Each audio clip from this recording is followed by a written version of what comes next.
भारत माता की जय। भारत माता की जय। দেশভাগের সেই নির্মম ইতিহাস এবং বিভাজনে বিভীষিকার শিকার হওয়া ভারত মাতার বীর সন্তানদের প্রতি শ্রদ্ধা জানাতে বীরভূমের দুবরাজপুরে আয়োজিত হলো মোমবাতি মিছিল। দুবরাজপুরের বিধায়ক অনুপ কুমার সাহার আহ্বানে আজ শুক্রবার এই বিশেষ স্মৃতি দিবসটি পালন করে বিজেপি। ভারতের স্বাধীনতা সহজে অর্জিত হয়নি, এর পিছনে রয়েছে বহু বীর সন্তানের আত্মবলিদান এবং অকথ্য অত্যাচার সহ্য করার ইতিহাস। অথচ সেই কাঙ্ক্ষিত স্বাধীনতার সঙ্গেই নেমে এসেছিল দেশভাগের মারাত্মক যন্ত্রণা, যার কারণে রাতারাতি গৃহহীন হতে হয়েছিল লক্ষ লক্ষ মানুষকে, সহ্য করতে হয়েছিল বিভাজনের অসীম কষ্ট।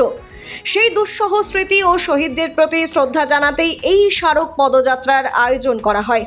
এদিন হাতে মোমবাতি ও বিভিন্ন বার্তা সংবলিত প্ল্যাকার্ড নিয়ে বিজেপি কর্মী সমর্থকরা দুবরাজপুর শহর পরিক্রমা করেন।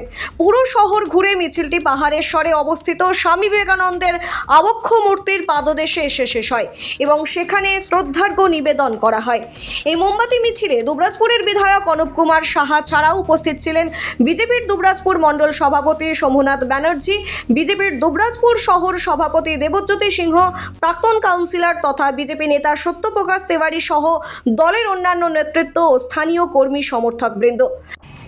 আপনারা সবাই জানেন যে 1947 সালের 14 আগস্ট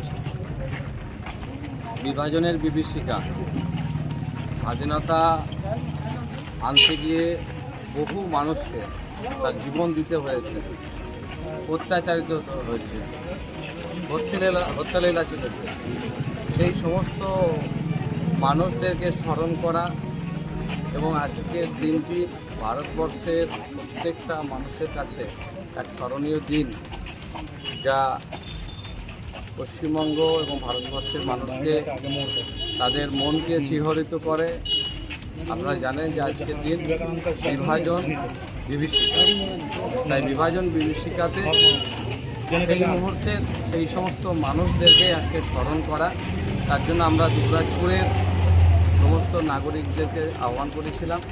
আমরা আজকে এই মোমবাতি মিছিল করে আমরা পোদ্দার বাঁধের বিবেকানন্দ স্ট্যাচু, সেখানে আমাদের মোমবাতি মিছিল করে আমরা সমাপন করব এবং সেই সমস্ত মানুষদেরকে আমরা স্মরণ করব। বীরভূমের দুবরাজপুর থেকে লালটু মুখার্জির প্রতিবেদন, বীরভূম রার বাংলা।